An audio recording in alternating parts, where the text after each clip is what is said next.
from what I can see. Well, I'll give them a minute or so. You just enjoyed shutting me up, didn't you, Andy? we don't want too much optimism going around the place, you know. It's a bit of a dangerous thing. That. I'll give Mark Roberts a ring.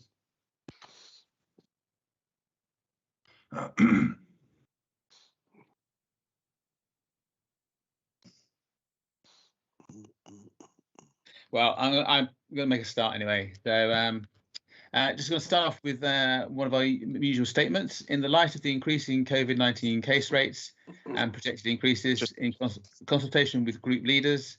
Sorry, Andy. Martin, have you got confirmation that we are live?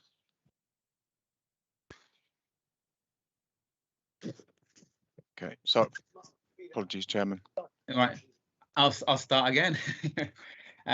In the light of the increased COVID-19 case rates and projected increases in consultation with group leaders, Dorset Council's executive has exercised his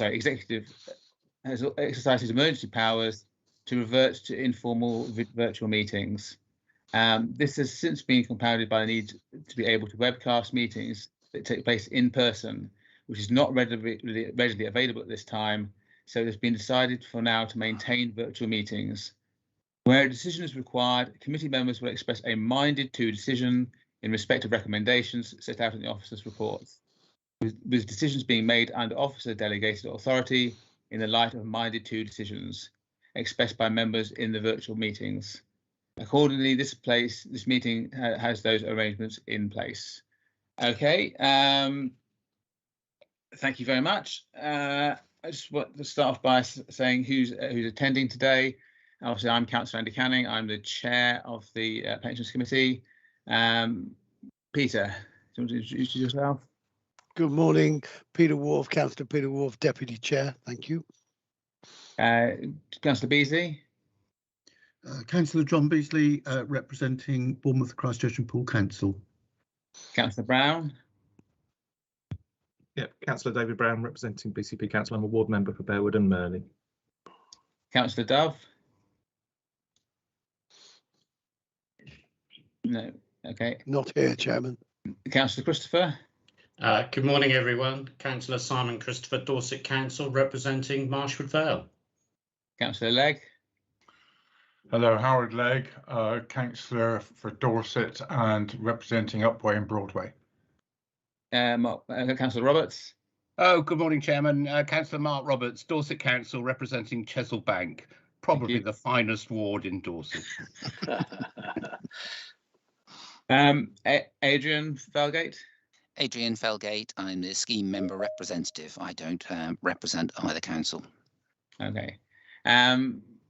Bobby, I believe you just... Bobby's just come on board. Hi, good morning. I'm sorry I'm late. My meeting overran. That's all right. We're only just going through who's here today, so it's no problem. And council officers, Aidan. Good morning. I'm Aidan Dunn. I'm the Section 151 officer, the Strategy Finance officer for Dorset Council. Karen. Morning, everybody. I'm Karen Gibson. I'm the service manager for pensions, looking after the administration for the Dorset County Pension Fund. Okay, good. David. Morning all, David Wilkes. I'm the service manager for Treasury and Investments, and my team look after the pension funds investments. And other people who are here today as well, Alan Saunders. Alan Saunders from MJ Hudson, the independent investment advisor to the scheme. Okay, and is James here from Brunel, or is he joining us later? Yeah, I think James will join later during the meeting. Okay, well, we'll introduce him when he joins us. Okay. Any apologies? I think that seems to be pretty much all here then. Chairman, Bobby Dove's got a hand up. Yes, Councillor Dove. Yes, my second apology of the meeting already, even though we're only 6 minutes in. An urgent meeting has come up at 11 o'clock, which I will have to attend. So I'm very sorry that I'll need to leave. Sure, that's quite understandable. Okay, minutes of the last meeting held on 8th September. Are we all happy with those as a correct and true record of the meeting? Content, Chair. Thank you very much. Does anyone need to make any declarations of interest?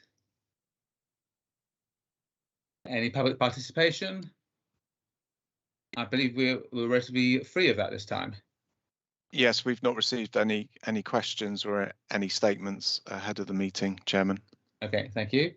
Any questions from members?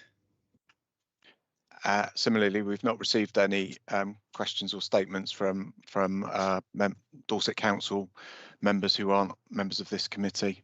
Okay, then urgent items. We've no urgent items have been raised. Okay, good. Then on to the Pensions Administration report. Karen, over to you. Good morning, everybody. Very nice to see you all. I'll run through the administration report. You may have noticed from the report that the section that I usually do and update you on performance indicators, I've just got some slides for you because you'll know that we've not been able to pull these together following our system change. So we're now getting to a point where these are coming together, but I wanted to be able to give you some background information and some context to those. So what I'll probably do is I'll just leave that bit for the end so that will be the end of my report and you can ask any questions. So moving on to the systems implementation, you'll know that it's all gone live and things are going generally very well. And the staff have adapted well. I would say that this has just been a complete transformation of how we work. So it's a huge change for staff. And it will give us greater scope in the future for a lot more things than we've been able to do in the past. But it is still a work in process. So that's really important to remember. We do have some outstanding issues with Civica, who are the provider of the UPM system, and these have been causing a lot of difficulties and frustration for the team. So these outstanding issues cover a range of different things. Some of them are technical issues, some are to do with the migration of the data, and some of them are to do with the two portals that we have for members and employers. Just an update on what I've mentioned there, that I have escalated these issues to the highest point that I could with Civica because of the difficulties it's been causing us. And they have actually responded and given us a dedicated person. So they've allocated us resource. That was what we were missing. And this resource will look specifically at the outstanding issues that we have from going live. And they've also scheduled in weekly meetings for us. So I hope that we will be moving forward, because we haven't been moving forward in the past month or so with those changes, and I'll obviously keep you updated with that. The next item there is to do with the annual allowance, and you may be aware that as a pension fund administrator, we have to issue pension saving statements to any scheme member who exceeds the annual allowance each year. And there's a statutory deadline of the 5th of October for that. Now, this is looking at any members whose pension savings exceed the 40,000 annual allowance limit in a year. How we calculate that in a defined benefit scheme is not easy, as you can imagine. It's a bit more complicated than it would be in a defined contribution scheme. Now, I have to say that this has been the worst aspect of our new system completely. It's not been adequate at all. And from what I understand, the other authorities using this system have dealt with the annual allowance outside of the system up until now. We did pick up on this early on, and we've asked for significant changes. But the net result of this is that we were not able, and we realised very early on that we were not able to issue our statements by that statutory deadline. We had done a lot of work in our old legacy system prior to the move, but we had to run through an enormous amount of checks, and we're still not in a position to do that. So what we did was we wrote. Does this have any consequences from the point of view of audit or anything like that? Not necessarily for audit. We hope it won't have any consequences anywhere. So when you issue a pension savings statement to somebody, if they have a tax charge, they have to declare it on their self-assessment form. And the deadlines for that are in January the following year. So the delay that we had still meant members had plenty of time, and in some ways they have a lot of time to respond to this information, and sometimes they actually forget and end up doing it at the last minute. So it shouldn't impact anybody. I did report this to the pensions regulator as a breach, although technically it really wasn't material, but I felt it was better to be transparent about these issues, and so that has been done. We wrote to members that we knew were impacted. Unfortunately, Civica have still not made the system up to the point that we need it to be, and so we had to do 150 manual calculations. And there's only, I would say, myself and perhaps 1 or 2 other members of staff that deal with this area, because it is so full of risk, it's very technical, it's a very difficult area to deal with. So that's been an enormous amount of pressure on staff. But those statements have been issued. Unfortunately, we're going to have to go through everything again before we can do it for next year. I remain concerned about next year, but I'll keep you updated over the system developments in regard to that area. It is important, it affects our high earners, and you're sending out tax bills, and sometimes people will take money out of their savings. So you really have to get this right. Yeah. Leading on before to you go on, Councillor Christopher, did you have a question relating to this? Yes, Karen, very briefly, and I don't want to take up too much of your time.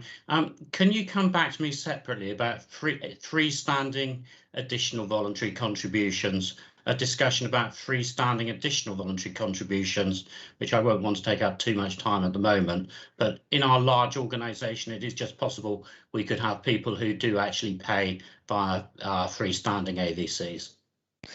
Yes, and AVCs are an issue for people in regard to the annual allowance. We obviously know where people are paying into the in-house AVC scheme, and some people have breached the allowance purely because of the huge sums going into AVCs.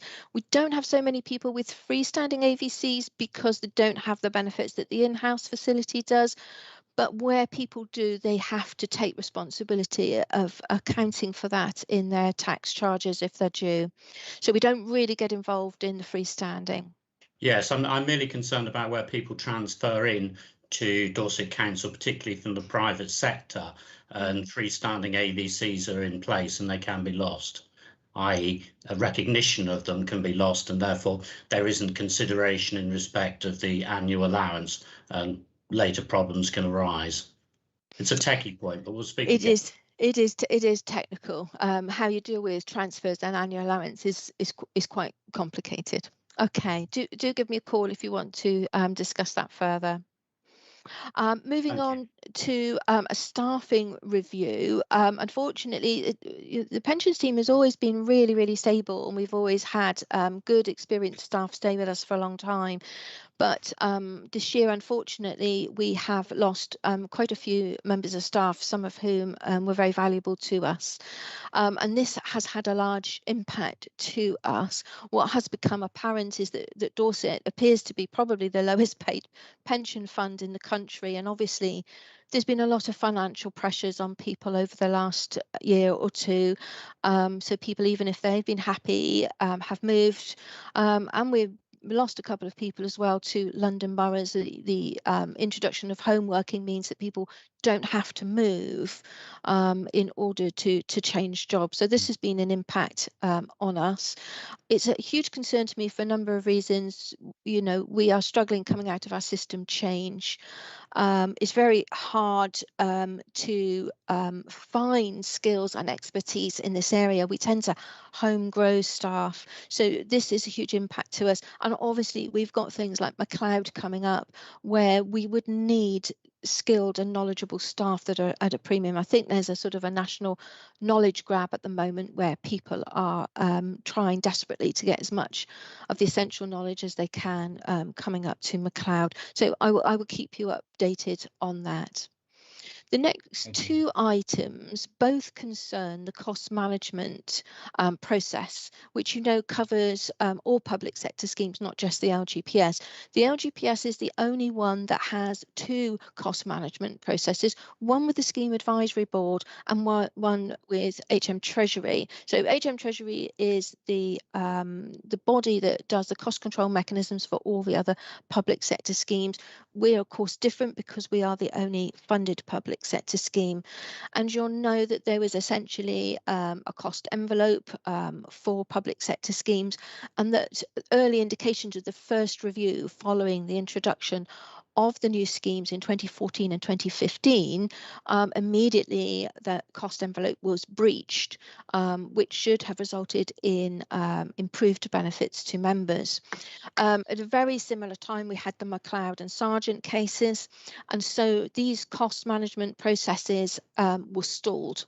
And it's taken a long time for there to be an outcome of how Treasury and Scheme Advisory Board can accommodate the really unknown costs of McLeod. So it's a very difficult thing to account for going forward. But they have now published their outcome. So it means that these things can now move forward. And I note that the Scheme Advisory Board did pick up that two things, the Tier 3 ill health and contributions for the lowest paid, which were early recommendations, they will be looking at this. And I think it will be a huge benefit to everybody, particularly if we can get rid of Tier 3 ill health. It's not very settling for members to be awarded a Tier 3. It creates a lot of work for our employers as well, and it's the biggest issue for complaints and IDRP. So items 14 and 15, they're both concerning the cost control mechanism, and you'll see that they have now, the HM Treasury has widened the cost envelope and allowed for future economic checks. So in other words, they're sort of put something in there that should there be any unforeseen things arise in the future, such as McLeod, that can be accommodated. Right. Okay. Adrian, you had a question? Thank you, Chair. Just a brief question, Karen. It's really about our resources. So you've talked about the implications for McLeod and Sargent and these other issues here, and we're losing staff. Will we be able to make use of the Dorset Council's apprenticeship scheme? Is there a recognised degree level course or appropriate course out there that we could train people through for this anticipated need? Yes, I mean, there's a couple of things to say there. We have looked recently at the apprenticeship system, and I can't remember, my colleague of mine looked at it and she wasn't sure that it would work for us, but we have looked at it. There is qualifications that can be done, and a lot of our staff have those qualifications. So there's a lower level and there's a higher level, which is equivalent to degree level, which myself and a few other colleagues have. So there is qualifications there. Unfortunately, the qualifications don't replace experience. It's just of such a complex scheme, and you can imagine it's a layer upon layer of regulations that even with the qualification, it's still really experience and knowledge that is the real thing of value. And that's why losing experienced staff is a real hit to us.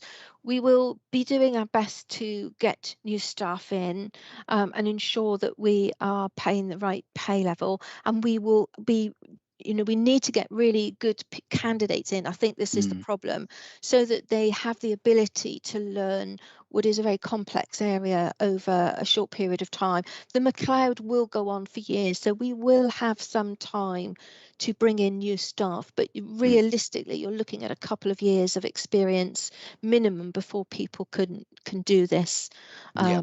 Yeah, I'm just hopeful that if we can recruit the right people who don't necessarily have the skills right at the moment, but we can include them in an apprenticeship scheme and develop their level of knowledge, that we can get some commitment from them to stay for a while and, get them up to a stage where we can retain them. Absolutely. We want them to stay. Yeah. Thank you very much. Thank you. Councillor Beasley. Thank you very much, Chairman. It was just a very brief point, just to say to Karen, the next meeting of the Scheme Advisory Board is on Monday, the 13th of December, and as a member of that board, I shall be attending it. If Karen has anything that she could feed into me from a practical point of view that might be of benefit for the board in their deliberations on this and McLeod and various other items, please feel free to do so, because the evidence base that the Scheme Advisory Board looks at to feed back into the government process is very, very useful. and having feet on the ground, so to speak, is something which is to the benefit of the board and makes sure that government don't get too far away from the reality. Yes. So please contact me, send me a couple of points if you have any. Yes, I mean, if you've got the time, John, perhaps we could catch up ahead of that. It would be useful for me to have that conversation with you. Yes, that absolutely. would be great. Thank you very much. Being out in the next week, so perhaps if you could set up a call, then we can speak. Lovely, John. Thank you. That's lovely. Okay. The last couple of points. Obviously, you'll be aware that there's a new local government minister, Kemi Badenoch, that's been appointed. That will be feeding into the LGPS. And the final point there is on the SF3 data. This is published yearly, generally showing stats for the LGPS. Interesting year, of course, because it will show any possible impact that there may have been from the first year of the pandemic on the LGPS. And there certainly isn't anything there of concern. And you'll see that in many ways, a lot of it's very reassuring.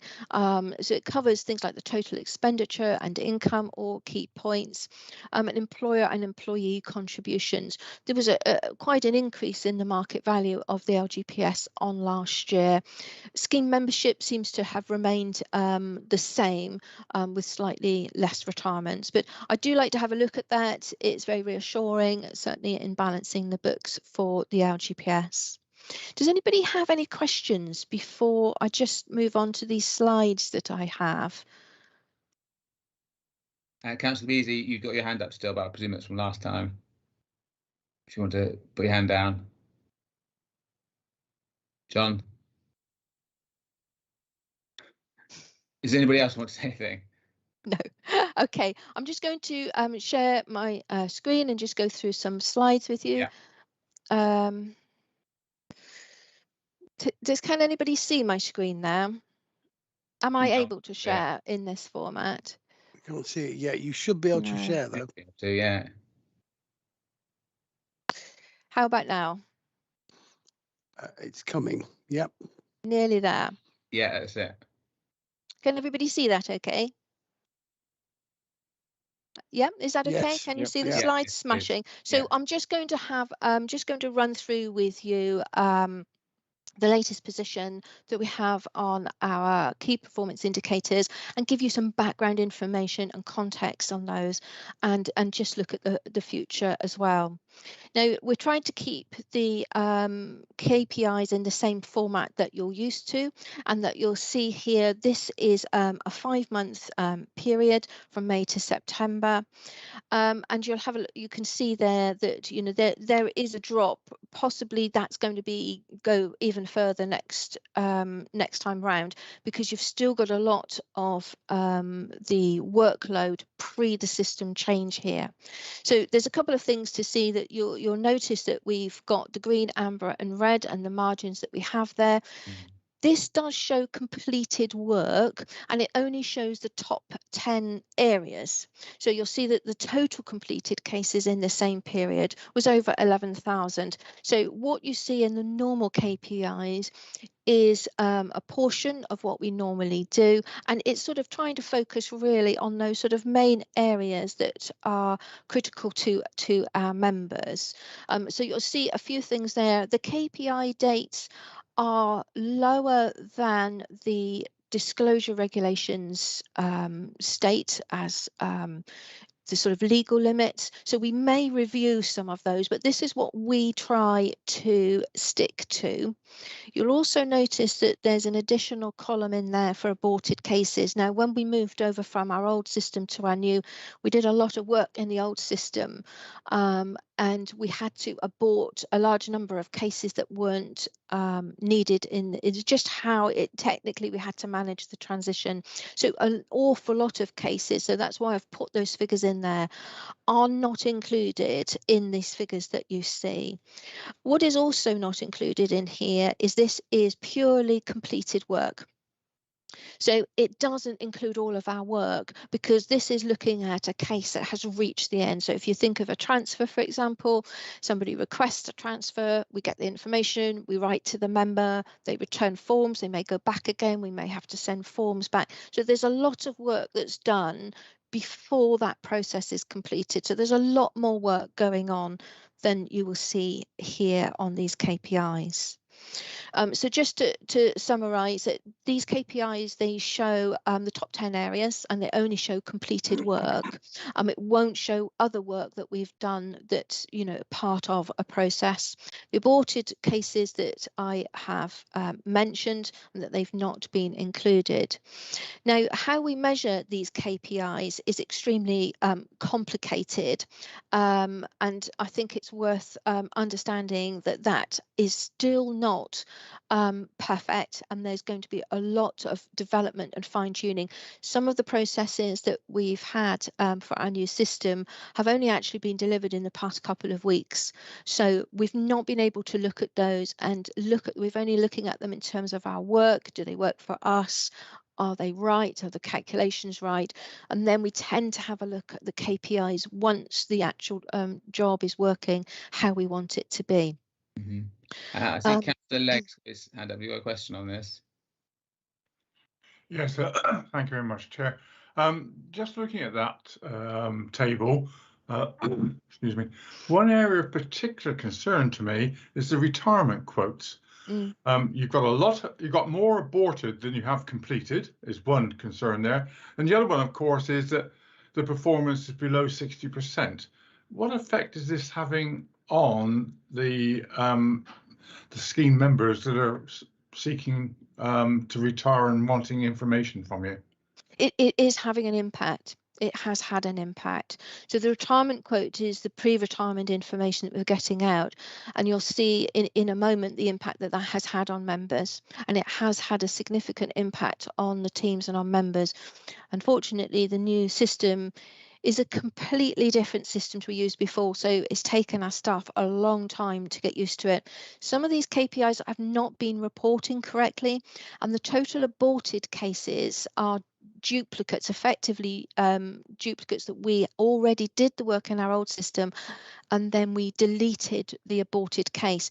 So those aborted figures that you'll see in the last column there is actually an item of work that's not been included in our normal count, because we did the work beforehand. Now, it may well be that the reality is, because we tend to focus on retirements and death benefits, that's our primary focus, it may well be that the position isn't as bad as it looks there, but that the process wasn't working right, or that the staff member just didn't do what they should have done in terms of the process, or that it was aborted late but actually done. But I have to say that a lot of retirements have gone out much later than we would normally have done, despite the fact that they are what we have focused on. That's a particularly difficult area, you know, to deal with staff, and it has been on our new system. I just wanted to include, this is a process map. We have about over 360 different... Councillor Wolf, you had a question as well. Yeah. Thanks. It was a question and a statement.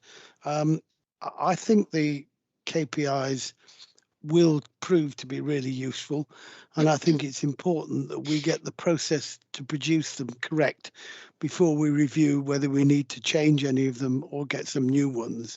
So I'm sort of preempting anybody saying, do we need this as well? Because I think it's really important that we actually get this lot correct and stable before we make any changes. And I hope Karen agrees with that. Thank you, Chairman. Absolutely. Chairman. Councillor Roberts, yes. Yeah, I was, Karen, I'm slightly confused because according to your sort of little key, amber is between 90 and 95%. All three ambers on the KPIs are actually, according to your list, should be green. I'm slightly confused. Yes, that's because we've changed it now going forward. So we've been a bit kinder to ourselves. So what you're showing there is what it was previously, but we have now changed it to what you see below. So that when we go forward, there should be more showing in amber. than on our previous system. No, I think you've misunderstood. The 3 in amber, according to your table, should all be in green. Yeah, so previously we had green at something like 99% and above, and we felt that that was unrealistic in any circumstance. So unfortunately, this was produced for me before we changed the parameters. So the new parameters are below, so that you're quite right. There would be more in green and more in amber in actual fact, because we have changed those parameters. But we realized that green was only coming at 99% and above, which is not realistic. No, so my yeah. only comment is, I think for a meeting like this, that it should be correct. Yes, and I'll make sure that it will be going forward, but I did want to let you know that we are changing those parameters going forward. So effectively, Karen, we should regard this as a work in progress, both in terms of your overall targets and because of the system that's been changed. Absolutely. So when would you anticipate things normalizing? Well, to be honest, not for a long time. Because I mean, what I'll do is I'll probably just go through to the end of the slides, if I may. Sure, okay. Because then, you know, the last slide we're looking at, you know, the picture going forward. So there's only a couple of slides here. So this is a process map. This is where we have to pick up the start and the end. So the KPIs are measured from the start of the process to the completion, and in between there are periods where that case cannot progress. So for example, you're waiting for the employer, you're waiting for the member. The KPIs are coming out wrong if the start and end position isn't right. So there's a lot of work to do on these processes. This is one for a deferred retirement.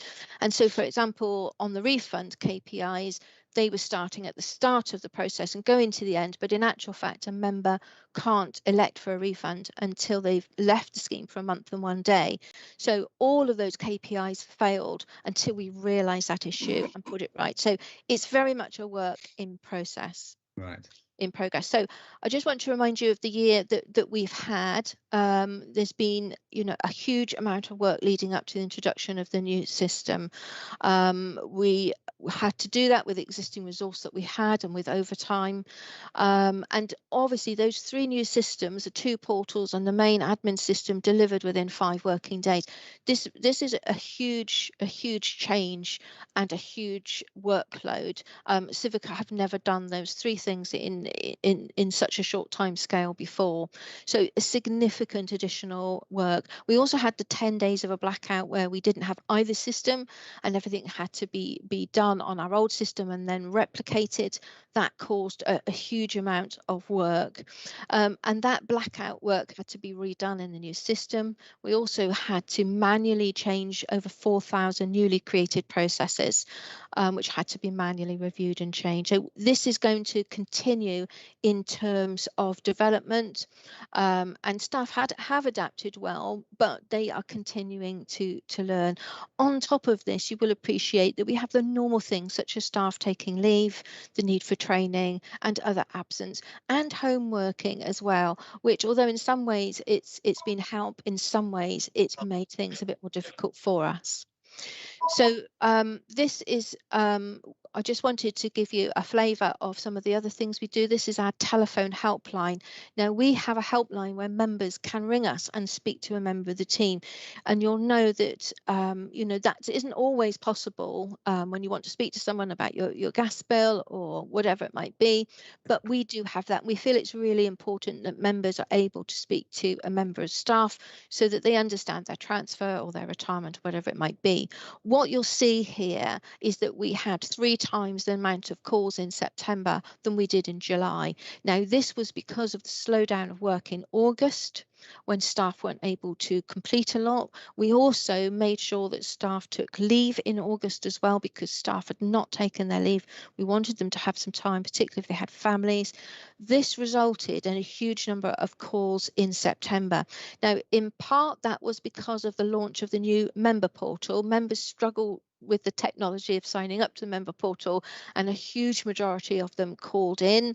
It's usually what we call just a member error, user error. Also, we have the highest number of leavers in August because of the schools and joiners in September. But a lot of that was people ringing up to inquire when they were waiting for things, pre-retirement information or estimate. Now, these calls, this is a very important thing that we do, but they have to speak to an experienced member of staff. So it's quite time consuming, even though we see it as essential and helpful, it takes up a lot of time. Emails and posts, I mean, it's hard to tell you how many emails that we get each day. There's a huge number.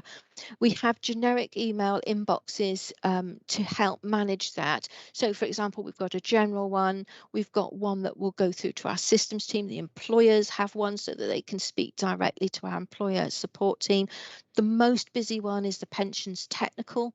So those are people that have received a letter about a transfer or death benefits or something. They go straight through to the technical team. So we have those generic email inboxes, and they are exceptionally busy and have to be managed as well by the team. In terms of the post, we do send post internally, of course, from the office, but we also use an external company so that we don't have to print out the letters ourselves and be in the office. And you'll see the figures then of how much post was sent out by the external company. But when we're dealing with things like retirements and transfers and death benefits, those letters are printed in the office and sent out. One of the reasons being there's often a lot of enclosures and the external post company can only manage so many pieces of paper. But we are developing and expanding that so that there are other areas of our work we can use the external post company for, save people going into the office and printing out, and save some cost as well. So this is the last slide, and this is moving forward. And I think it's important for you to know that we will struggle to regain our previous position. There's still a lot of work to do on the new system. There's further development and fine tuning of those KPIs. Some of them are not working as they should be, and the processes. Unfortunately, as mentioned earlier, we have lost key staff, and that is going to impact us greatly. We had a recent attempt at recruitment, which we aborted because we didn't get enough interest at the right standard. So we're looking at the grades for that so that we can try and get the right people in and get ourselves equipped for McLeod. Home working is a challenge in some ways. It's a blessing in some ways, but it's a challenge in some ways, particularly because the new system is really heavy on anyone's Wi-Fi. We have 3 members of staff who don't have broadband or Wi-Fi at all, and they're working off of Dorset Council hotspot. The new system really struggles with this at home, and we also need people to have enough space in their home environment to have a large monitor, and unfortunately some people don't have that space at home. So the home working is a mixed blessing to us, really. And we still have some restrictions as well on how many people can be in the office because of health and safety in the pandemic. You know, this overall has impacted staff. There is high stress levels, and people are very concerned. I think it's fair to say. So, and as I've mentioned, we've still got a lot of work to do on the new system and its processes. We've got an office move that will take some time as well. And we are also struggling to get some stability in our new system, both via Dorset Council, who currently host us, and we may have to look at changing that, and from Civica. So has anybody got any questions at all? Yeah, Councillor Legg was first. Yes, Karen, thank you very much for that extensive report.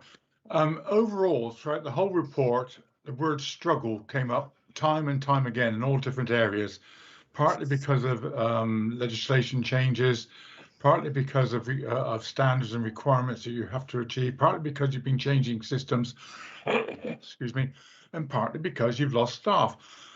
Can you just give this committee an idea, if you had a wish list, what would be the top 2 or 3 items on that wish list to help you with all these problems and give you some stability? The most important thing for us now is to get staff in, the right staff at the right pay. And that's number one, because we have to recover our position. we have to prepare for the future.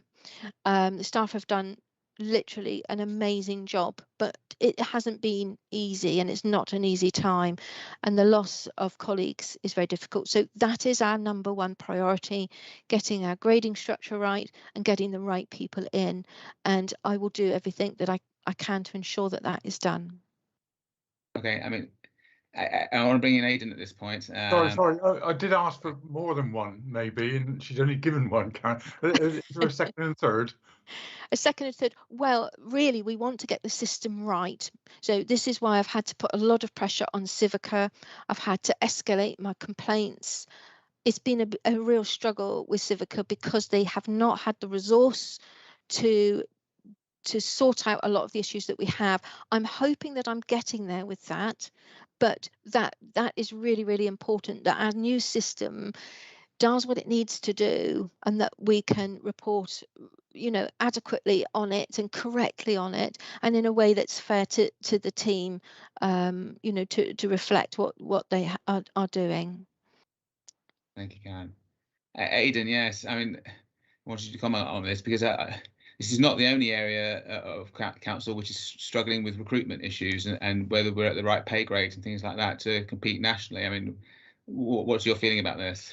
Yeah, thank you. Good morning, everyone. Yeah, as you say, Chair, we're struggling to recruit, be it sort of waste refuse drivers, social workers, IT team. I think that, you know, it's part of a symptomatic of a national challenge, isn't it? You know, the people reflecting on what sort of roles they want following or through the pandemic, as well as the shift to remote working, as kind of unsettled things. So what we're doing organisationally and what we're doing with working with the pensions team is one of the advantages for the pension administration is it is part of Dorset Council's team. So Karen and her team work very much for Dorset Council. We've got an HR team and an OD team that are working with Karen and those other services to look to see what we can do. And it might be about pay and grading, but we need to be very careful about that. But it might be about other terms and conditions, and it might just be sort of symptomatic of how sort of staff are feeling, you know, across the organisation. So the HR team are working with Karen's team to understand what the issues are, why staff are choosing to leave, what the opportunities are to recruit, but also what we can do in terms of growing within the organisation. And one of the advantages of working for a large organisation is we've got sort of skills in different areas that we can redeploy. And then I think on in terms of moving systems as well, that's something that we do regularly across the council, sort of be it upgrading the revenues and benefits system or any other IT system. And there's usually are bumps in the road. I think Karen and her team have done a remarkable job to keep the service to show on the road, and I know how hard they've worked to do that. And as Karen says, there's still some wrinkles to be ironed out, and we're making good progress there.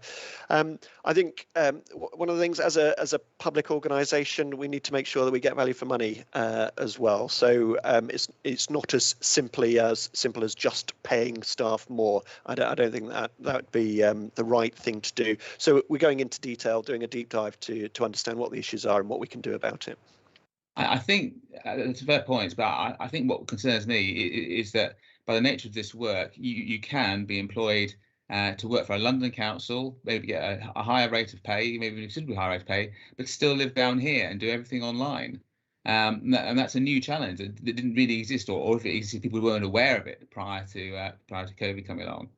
And I think it could be a growing problem for organisations which have the flexibility that people don't have to live close to where they're working. Yeah, I'd recognise that, and that's not just pensions, is it? That's sort of all aspects of all work. So I think one of the things that organisationally we need to do, and any organisation in our position, is to understand what is it that where it makes us retain staff. What are those holding on factors? And it might not just be about pay. It might be many other things as well. You know, that sense of being part of the local community, doing something worthwhile for local residents. So that, as I said, something that we're working hard on through our organisational development team as much as anywhere else. Karen, did you want to say something else? Yes, I mean, just to say that this isn't a unique issue to the Dorset Pension Fund. It is a national issue for pension funds who are struggling to get knowledge. But from what I understand from the people leaving, unfortunately, it is down to money. This is the hard fact of life. So our lower grades who deal with death benefits and retirement benefits, that the top amount of money that they can earn is not much above the living wage, and it's actually less than the starting salary for Cornwall Council. And Cornwall Pension Fund have always been one of the lower paid. So we do have a serious pay issue. And as a fund, we also need to think about what we can do. We have to be able to do our function. We can legitimately use the pension fund to fund us to do what needs to be done in order to provide a good service. So I should be doing whatever I can to ensure that we get the right thing for the service.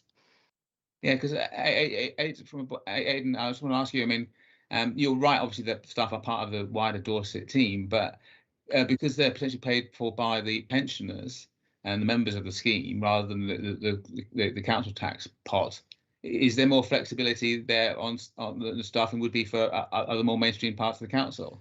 So the staff that work in the pension scheme are employees of Dorset Council, and therefore they're on Dorset Council employee terms and conditions, and therefore we've got pay grades that sort of correlate across Dorset Council.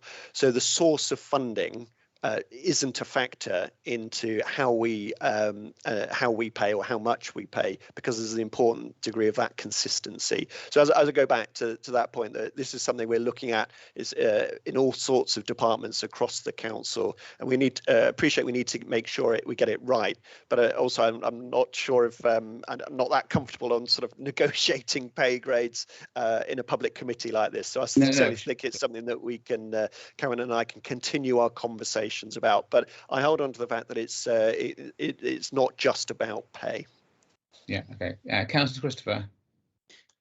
Yes, a couple of points. I'm obviously concerned that I hear we're paying less than would be paid in, for instance, Cornwall, and I would like some response from Aidan in writing to that matter, because that does give me serious concern, because clearly in the private sector, people tend to earn more in London than they earn in Hampshire, who earn more in Dorset than they earn in Cornwall. And it does seem quite extraordinary that we're cited as being a low payer. That was my first comment. And my second and original comment to Karen would be, to what extent would stress actually be reduced if we could return to normal working? As Mark Roberts and Peter Wharf are aware, I'm the strongest advocate for people actually working as much as possible in offices, because I feel that is the best way to get things done, and it's very good for people to actually engage with people on a face-to-face. To what extent would your stress actually be relieved if more people could actually work in your offices as opposed to being restricted by health and safety concerns, Karen? I know it's a difficult question, but I would like to ask it. Could I respond to the first point, please? In terms of this review of the pensions team that I've described working with HR, will include a piece of benchmarking to just to get an evidence base around the different terms and conditions, because the initial feedback I've had from some of my HR colleagues is that for other comparable authorities, I'm not sure about Cornwall, but we seem sort of ballpark there. So we're going to have a comprehensive look at those terms and conditions, as I say. And in terms of return to the office, I mean, these are restrictions that we've got about returning to the office. The vast majority of the organisation is working remotely and very successfully as well.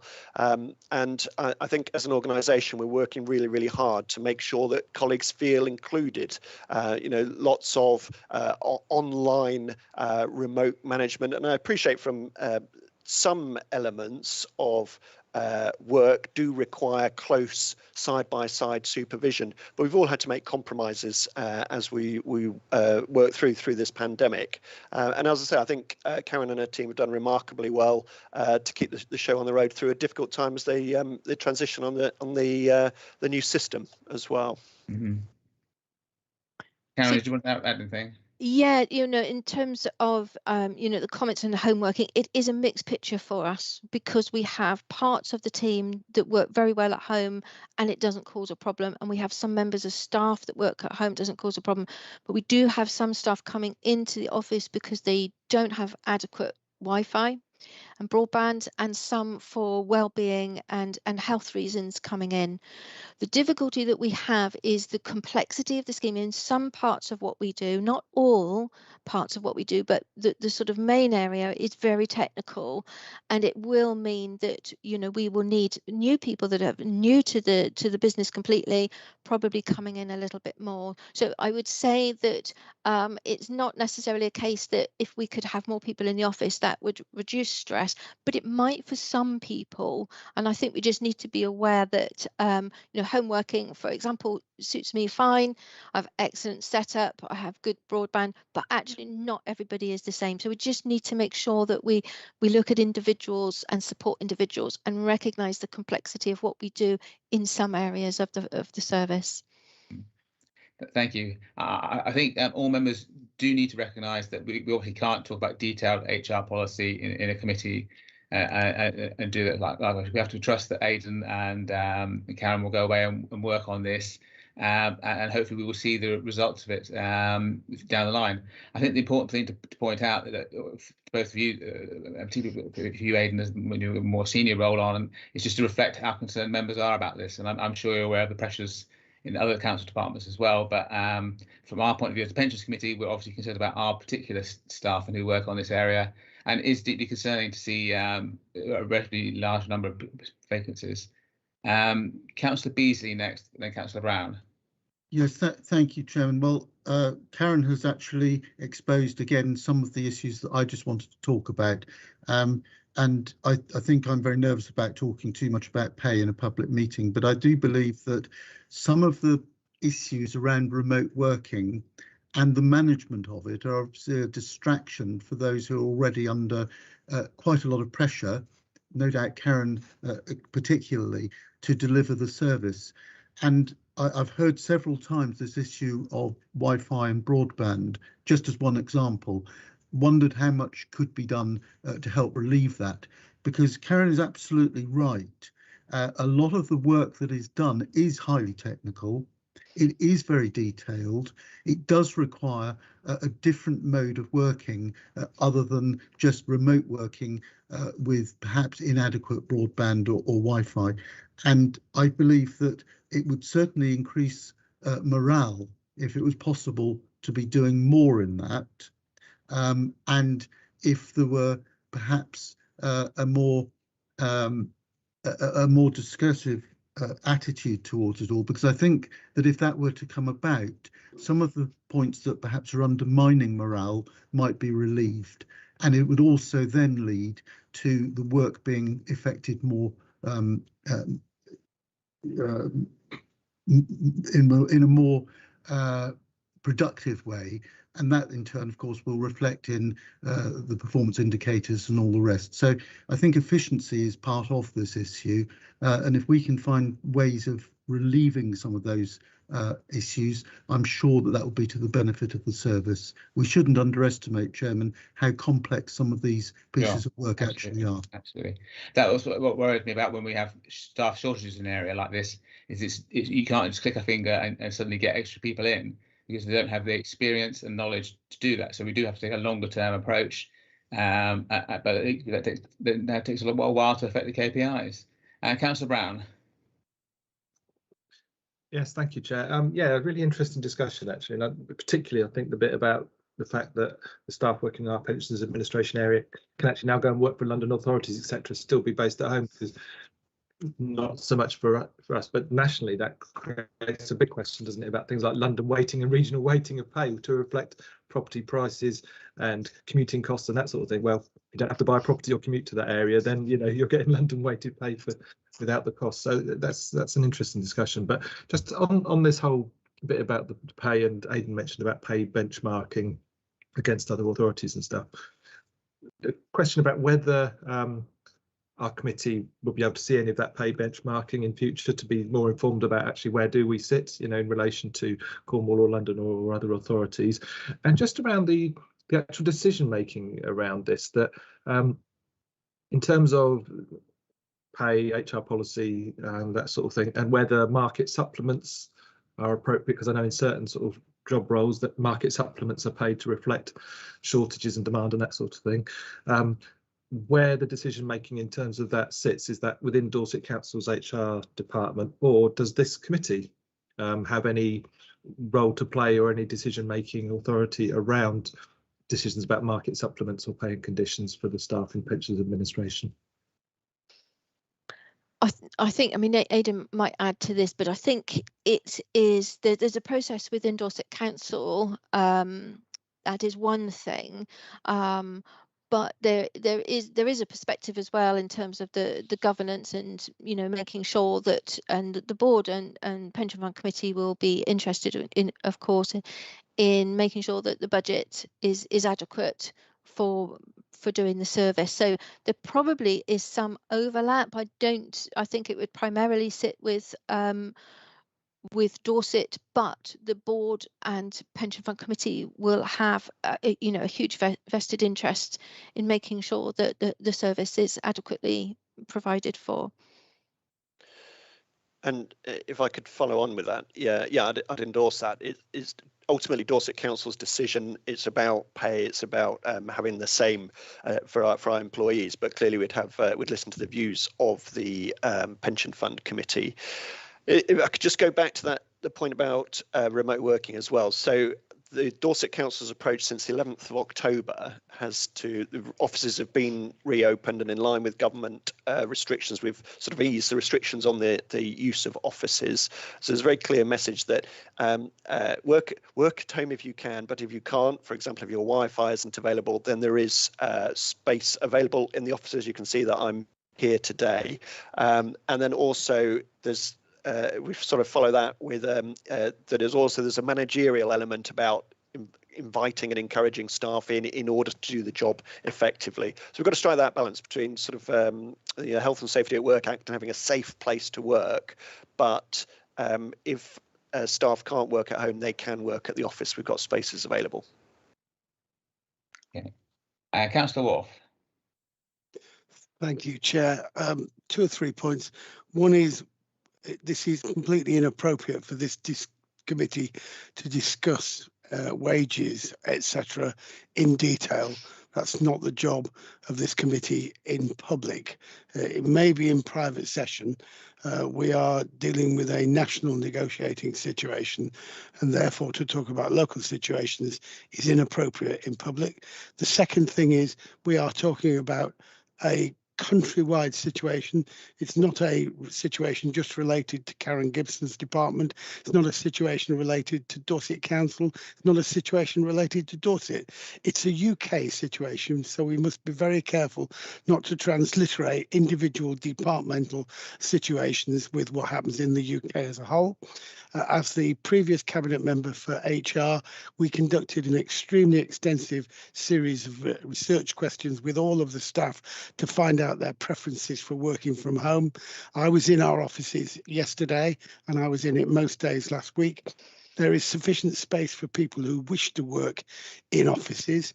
People are required to discuss with their manager, but some people's decision as to whether or not they work into offices may not be quite what it seems, because they're allowed to have their own private opinions, which they can consult with certain people if they wish, but they may not wish to make them public. So we need to be very careful that we don't just assume that somebody says something that's, it then transliterates to something else.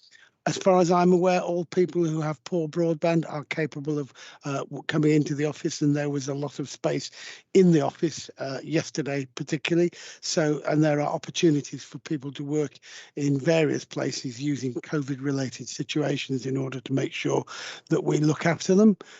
And there are situations where we've got people who are coming in because of home life situations. So all of these make life slightly tricky. And I would also add that the situation related to COVID and home working has not yet completely unwound, but our opinion is that it is likely that there will be a much greater incidence of home working, but people will be required to go into their home office at least 1 or 2 days a week and on call. And some people who live a long way from their home office might find that quite a challenging requirement. So I think home working, whilst it is currently absolutely the right thing, I think it will become less attractive when people are required to go into London 2 or 3 days a week. And I'm also very keen that this committee doesn't start getting involved in the we need to work at home or we need to work virtually, because there are strong different opinions, and this committee must concentrate on trying to get the maximum revenue for our customers and not getting involved in what I think are potentially political discussions. Thank you, Chair. Thank you, Councillor Wolf. I hope we can all recognise that it is not the role, like you say, it is not the role of this committee to speak on detailed items of policy, human resources, salaries, and all those sorts of things. That is quite correct. But I do think, in a generic sense, it is also appropriate for members to express concern.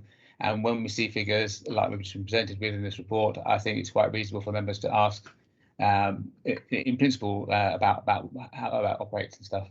And I'm sure Aidan and Karen will take on the comments that have been made today, and hopefully it will influence the discussions going forward. But equally, I don't think any of us want to be here in 6 months or 12 months' time and nothing to have changed by then. So I think the points have been made and are recognised, hopefully. Okay, is there anything else anyone wants to say on the whole of Karen's report? No, in which case I'll finish off by reminding people that we've all been sent an email this morning about the Pensions Board meeting on December the 9th, where a representative of Waddington is coming along to talk about the actuarial process and how they do their work and how it affects the running of the portfolio and the management of the portfolio and how that how evaluations all work in principle like that. You have all been sent an invitation to that. The meeting is online, so if you want to join along, you can click on that and join it. If you haven't got a copy of that, I think you just let me know, or let David or Karen know, and I'm sure they could send you a copy of that email. But I got it this morning, so you should as well. Right, and moving on then to item 8. Yeah, Alan, this is your last tango in Paris. I'm not quite sure, but last tango in Dorchester at least, anyway. I just want to say a huge thank you for, I believe it's 17 years you've worked out in the end that you've been with us, and I noticed you're going out on a high in the sense I think the valuation of the fund is probably larger today than it has ever been, actually, just over 3.6 million. I don't know if you remember what the size the fund was when you started. I'd thought about 2.5, but that's a real guess. But it's the Pension Fund Committee that have delivered this, as advised by me. So it's been a joint enterprise. But it is nice to see the figures looking so good. And also, when Dave goes through the performance numbers, you'll see that actually, against our benchmarks, we performed pretty well over various time periods. So that's nice to know. And the funding ratio has improved, but we're not back to the valuation point of March 2019. And you've just referred to the fact a new valuation cycle will start next year. Anyway, markets have been in a good, sweet place for most of this year. They basically moved sideways in the third quarter, and at the moment, as you know, there's a slight scare because of the latest variant. But just to give you some figures on where equity markets are up for the year to date, to end of last week, the UK is up 9%, global equity markets in sterling terms up 13%, Wall Street is up 23%. So yet again, year after year, Wall Street sets the pace, and it's partly because of the composition of their indices compared to ours. But we have been a laggard. I'll talk about the UK later on. But clearly, markets are expecting a great deal, and you may think this is very surprising given the data we've been getting on COVID recently before the latest news, the fact that clearly in the third quarter, economic activity did slow down. We had a disappointing figure for UK GNP growth, 1.3%. And inflation clearly is the real emerging concern. And the debate we've just had really encapsulates this national issue of staff shortages and the possibility of rising wage rates and the concern that we may get into a wage price spiral. I'll talk about the UK in a moment, but at the moment, central banks are taking a relaxed attitude to the rising inflation numbers. That must change. And the real concern will be we get into some sort of wage price spiral, which could lead into slower growth. And that could be the issue preoccupying markets next year if the COVID issue moves back a bit. So on the UK, the outlook for this year is quite good. GNP growth of 7%, falling to 5% next year is what the Bank of England tells us. But the inflation numbers are truly concerning now. We remember the policy rate is 2%. Not long ago, we were at 1%. We're currently at 4.2% for the CPI. The Bank of England expects 5%. Put that into RPI terms, which is what we're still pretty familiar. We're talking over 6% inflation next year, whereas wage rates 2 to 3%, going faster in some sectors like hospitality. But in overall terms, we're looking at a big squeeze on real incomes, and we've had, of course, the rise in national insurance stamp. So the concern will be that in the UK, economic activity, traditionally led by the consumer, will take a bit of a hit next year. And that's why Chancellor Sunak's budget is important. And, there's a big public expenditure burst, as we know. The budget deficit is still going to be about 5% of GNP next year. It was 12% last year with the furlough scheme costing so much and the COVID response. But that is very important, that fiscal support takes over any slowdown in the private sector. We're not getting much of a response from business in terms of investment, although profits are recovering, and exports clearly are having a difficult time at the moment. So that's the UK. The US, somewhat similar. Growth of 5% this year, 6% perhaps. Inflation, again, a concern. Biden has got his infrastructure bill through both houses. That's important. His second bill, which has been scaled down to only $1 trillion, covers both increased social welfare spending to try and get closer to the European model, but also climate change and a big program of public works there. That's got past the House of Representatives, has yet to get through the Senate. But both of those provide a lot of long-term support for the economy, but nothing much in the meantime. So we've had the inflation story I painted for you. What about the central bank's response? I was surprised, quite frankly, that the Bank of England didn't raise rates in the November meeting.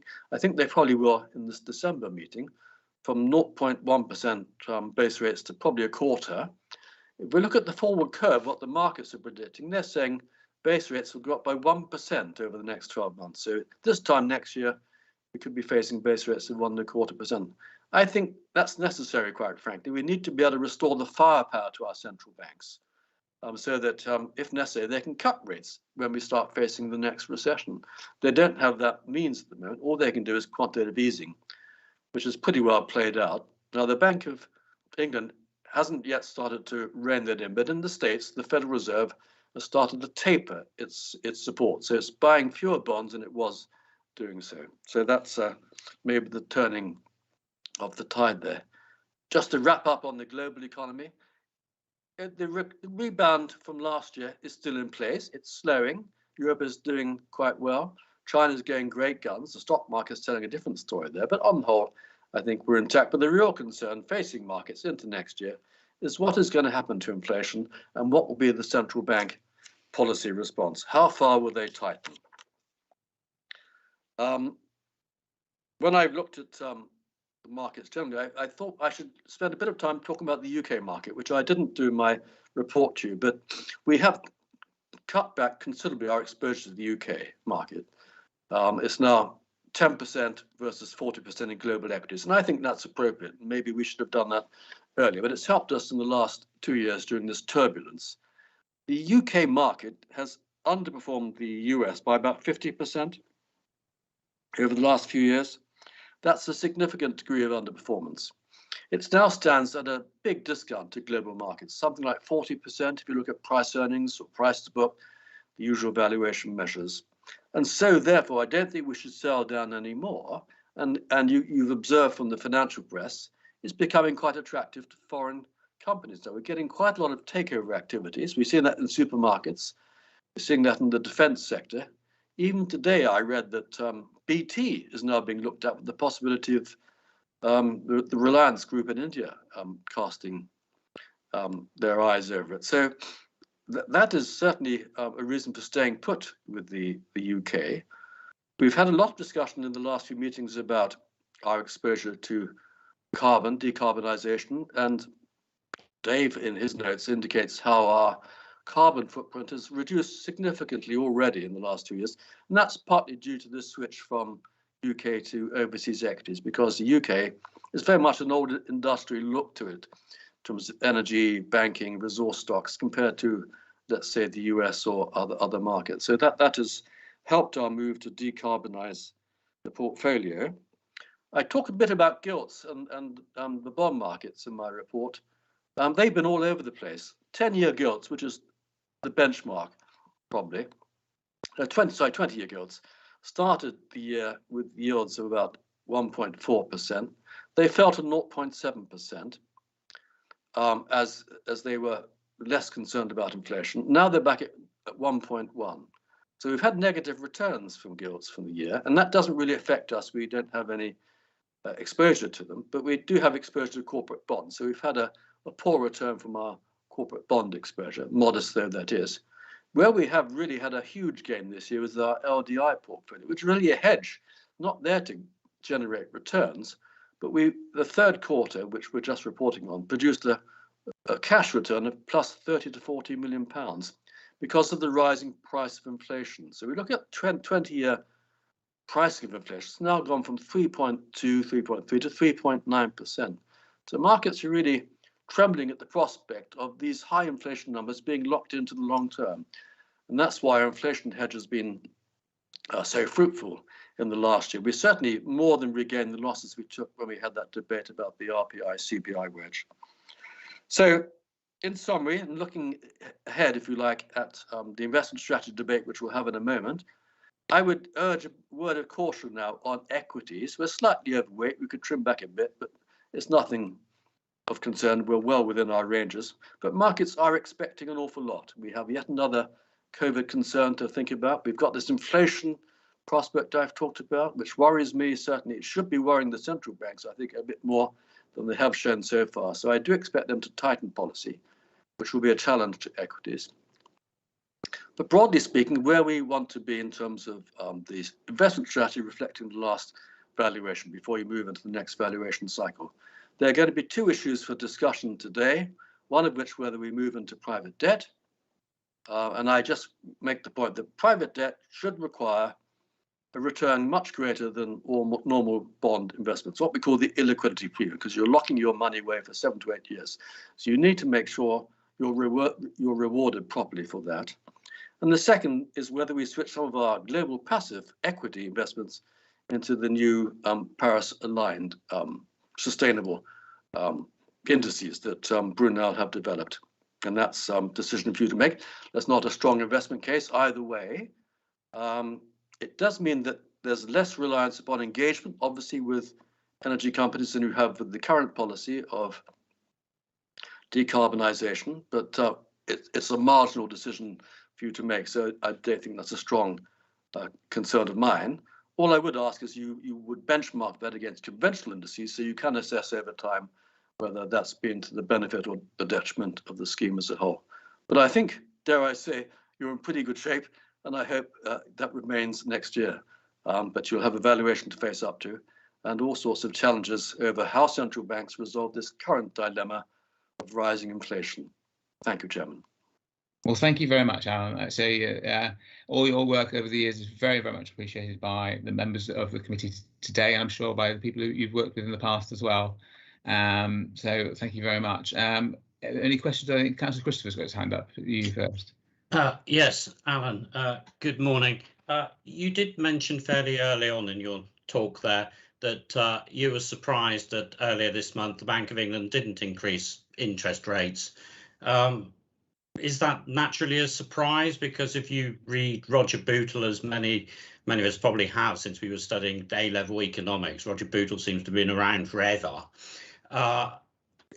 He's been quoted as saying that the Bank of England always appears to fail to raise interest rates at appropriate times. When it does raise interest rates, it doesn't raise interest by enough, and this is probably common to all central banks.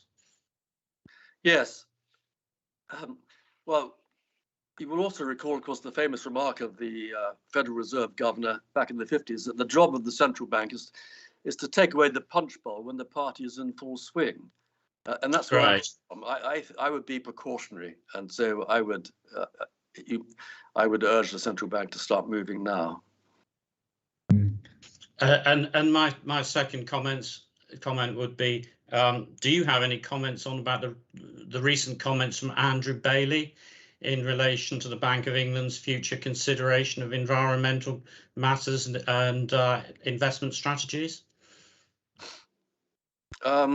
No, I'm more concerned about his competence as the governor and whether he's going to be ahead of events. But I haven't followed too closely his comments on the sustainable investment debate. Right. Okay. Thank you, Alan. Okay, good. Any other questions? No? I just probably one quick point from me then. I think I started to get more and more nervous about markets. About 2-3 months ago, I saw a debate on Bloomberg News with a whole bunch of leading US investment managers, and pretty much they were all sitting around the table saying they couldn't see any problems ahead. The markets were just going to roar ahead for the next 5-10 years. And everything looked brilliant in the garden, rosy in the garden. And I think whenever you get a bunch of investment managers telling you that the market's going to go up forever, then it's time to start selling, in my book, and be stupidly concerned about it. So I think we'll get a bit nervous probably the next few weeks and months about the state of markets and the state of inflation and central banks and everything else. And maybe we have to be a bit more conservative in what we're doing, but that would be a debate for next year, I think, rather than today as such. So thank you very much, Alan. Moving on to item 9, David, over to you, your administrator's report. Thank you, Chairman. As usual, I don't propose to go through this in detail. I'll just highlight and expand on some key points, but happy to do my best to try and answer any questions you may have. As well as the usual updates, there's also a bit of housekeeping for you today, as we're seeking approval to publish revised version of the fund's investment strategy statement and funding strategy statement, which have been updated to reflect previous committee decisions. So the investment strategy statement basically reflects the strategy that was agreed in September 2020, and the funding strategy statement, if I can get my teeth in, reflects new policies that came to the committee in June, I think, or possibly September from Karen in relation to the exit arrangements for scheme employers wishing to leave the fund. So hopefully there's nothing contentious in those statements. They're just updated to reflect previous committee decisions. So in terms of the value of the fund's assets at the end of September, 3.6 billion compared to 3.3 at the start of the year, and 63% of those assets are now under the management of Brunel Pension Partnership, which is the fund's investment pooling manager. The main assets not with Brunel are our direct property investments and our LDI mandate, which is very bespoke to Dorset. And in terms of target allocations to most asset classes, we've been achieved or exceeded, but still within the tolerances, as Alan alluded to. But achieving the target allocations for private market assets continues to be a challenge. And therefore, we're also proposing, you'll recall that at our September meeting and the training sessions that we had preceding that Brunel are launching what's called Cycle 3 of their private market portfolios in April 2022, and they're looking for their client funds to make commitments to those portfolios. So we are we are proposing that in order to try and achieve our targets for private equity and infrastructure, that we make commitments to those Cycle 3 private markets of £60 million each in March. Alan referred to private debt in his report, and again that was a topic that we looked at back in September in some detail, and subsequent to that, myself, Alan, the chairman and vice chairman have met preceding this meeting just to talk about whether we would be making a recommendation to this committee today to make a commitment to private debt, and we've concluded that we're not going to do so. As Alan mentioned about the illiquidity premium for private debt, the case isn't compelling, quite marginal to go for private debt.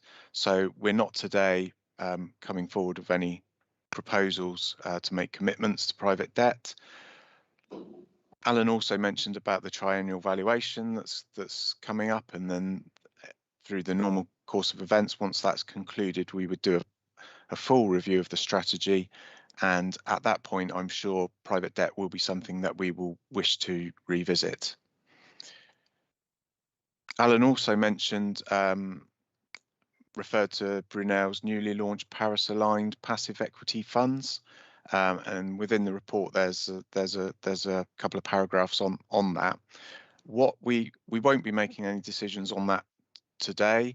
I've asked, or I've arranged with Brunel for a training session to be held before the next meeting in March, so that as committee members and as officers we can really get under the bonnet of what's being proposed, what's being launched, so that we really understand how these new funds work. So I think that will be something that we come to at the March committee meeting, whether we make any decisions at that point to switch some of our holdings into the newly launched funds, or again whether that's something that we look at when we do the full formal review of strategy, which will probably be, I would anticipate that we'll be looking at the strategy, if not the very tail end of 2022, the beginning of 23. Alan also mentioned about the funding position. So our funding position, the quarterly estimate from the actuary as at the end of September was that we're now up to 88%. So the value of our assets at the end of September would be sufficient to cover 88% of the present value of our liabilities. So this is moving up. So it was 85% at the end of March, heading in the right direction quarter to quarter, but it's still lower than the 92% estimated at the March 2019 valuation. As we discussed at previous meetings, the main reason for this is that the actuary have revised down their investment return expectations since that last full valuation. And this is what our actuary uses, a discount rate, so return expectations, to calculate the present value of liabilities. And as we all know, the lower the discount rate, the higher the present value of liabilities. I'll give my usual note of caution as well, that these quarterly updates are only done at a very high level. So when the triennial valuation is done, it goes into a huge amount of detail, looking almost certainly employer by employer, and almost scheme member by scheme member, in terms of the range of outcomes that could come from any one scheme member, and coming up with probabilities, etc., etc. So these quarterly reviews are designed really just to give us some indication of the direction of travel between those 3 yearly reviews. Again, as Alan mentioned, the total return from the pension fund investments over the quarter is above benchmark, and over the longer period, so financial year to date, and 12 months, and 3 and 5 years, we are in seeing good returns in absolute terms and compared to benchmark. The report also includes, under section 14, detail of each individual asset class and managers. You'll notice that I have changed the format of the tables in those paragraphs slightly from previous quarters, which with the intention of hopefully allowing an easier comparison within the asset classes and across time periods, and also hopefully to kind of highlight those areas of potential concern. I don't intend to talk through those here, but happy to take some questions on that. And finally, just under 30% of the fund's liabilities are hedged against inflation sensitivity, but using just under 12% of our assets to do so. We also today we have James Russell Stracey from Brunel, who's kindly joined us, and I think is just going to say a few brief words about from a Brunel perspective about COP26 and any related matters that may have come out of that. And also after James's update, Councillor John Beasley is kindly going to give us a brief update on any partnership governance matters. Just a reminder that Councillor Beasley is the committee's representative on the Brunel Oversight Board. So, Chairman, I'm happy to sort of pause there and take any questions on my part of it, or unless you'd prefer to go to James. And... No, I'm happy to stop there for a minute and see if there are any questions on your part of the report. Councillor Wharf has got his hand up there.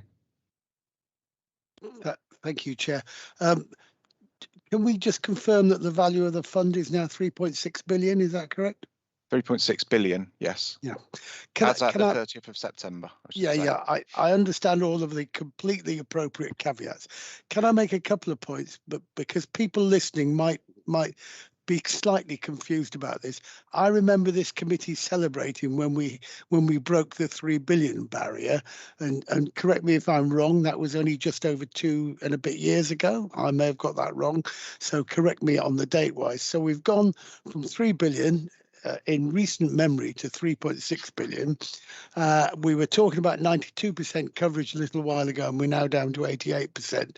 And this is a rather weird technical market because of the discount rate. And my question is my summary there right? Is it something not to worry about, which I believe is the case? And at 88%, how do we compare with most of our peers? Because I've done a bit of looking, and 88% still is quite reasonable in comparison to most of the pension funds of our size. There are, of course, outliers, even the odd one that's 100%, but I've actually found quite a few that are significantly less than 88%. So could you just comment on that, please? Thank you. Well, I wonder if Alan should put a wider knowledge of that particular point, and Sure. then David can respond.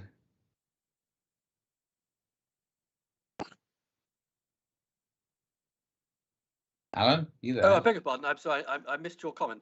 Yes. I'm not sure. There are some, like Kensington and Wandsworth, as Councillor Ward said, that are over 100%. Now, how can you get to 100%?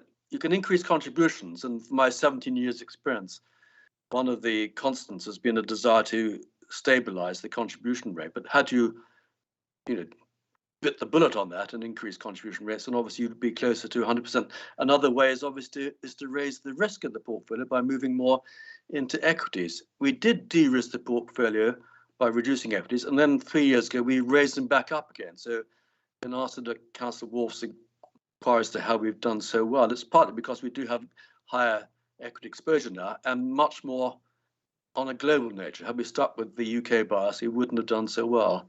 And the LDI portfolios come storming back after a while as well. A comment, if I may, on the actuarial approach, which is quite critical to all this, and for the newer members who will be facing up to this discussion in March. There are 3 types of methodologies. The conventional one used in companies is to take the gilt rate, the long gilt rate plus, and of course that goes all over the place. Because gilt yields have fallen, that's really thrown up this big deficit problem with corporate pension schemes. Another one to use, which is what lots of local authority schemes now, is inflation plus. We've used a third one, which is unusual. Only Waddingham, I think, use it, which is take the average returns expected from your asset allocation.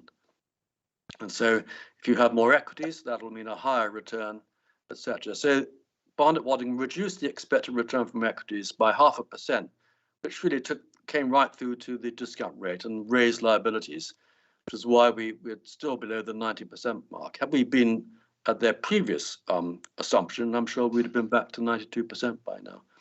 There's a circularity in this approach, if you think about it, because if you change your asset allocation, that will change the expected return. So you don't quite make the progress you would make if you had a more constant discount rate. That's something you might want to engage in discussion with your actuary when discussions start next week. But I think the reason why we're back to 3.5 is more equities, more global equities, and a good recovery in the LDI portfolio. And private equity's done well for us over the years too. Yeah. David, do you want to add anything, and then Councillor Roberts? Yeah, I think broadly, I think the Vice Chairman's summary of where we are was correct. He did ask the question of me, should we worry? As someone who perhaps a natural worrier, that's probably not a great question for me. I think there's probably a couple of things to put it into context. Is that, you know, we're a defined benefit scheme, and we're still an open scheme, so we're very different to the majority of the corporate world now, which is those defined benefit schemes that are still out there are closed to new members. So we still have a long period of you know, your 20 somethings and 30 somethings coming into the scheme that will be contributing for decades, hopefully, before they actually start taking any benefits. I think also, whilst it is disappointing and partly counterintuitive that the funding ratio, you know, appears, based on all the caveats that I've given, to have slipped back from where it was at the last valuation, despite the assets or the return on the assets actually exceeding on an annualized basis what the discount rate was set at the last time. It does feel a bit counterintuitive, but it is reflected in terms of that discount rate, that return expectations. But I think the other thing, just to put into context, and I did mean to put this into a graph actually, and maybe I'll try to do it for the March one, is that 92% at the last time's valuation was quite a big jump up from previous valuations, where we'd seen quite a steady improvement over the period before. So there was unfortunately, I don't know the numbers off the top of my head, but there was quite a big jump up to that 92%, and that was primarily driven by equity markets. Well, actually, in the UK in particular, it was after the referendum result, the UK referendum result. We'd seen the value of sterling go down significantly, and at the same time we'd seen in particular US stock markets going up. So we had an increase in our dollar value of our holdings in US equities, but then that was magnified by translating it back into GBP. So I'm not quite sure. I'm not sure if the answer is that we don't need to worry about it. It's something we need to be aware of, and clearly, you know, we're going to need to see what the results of the evaluation bring.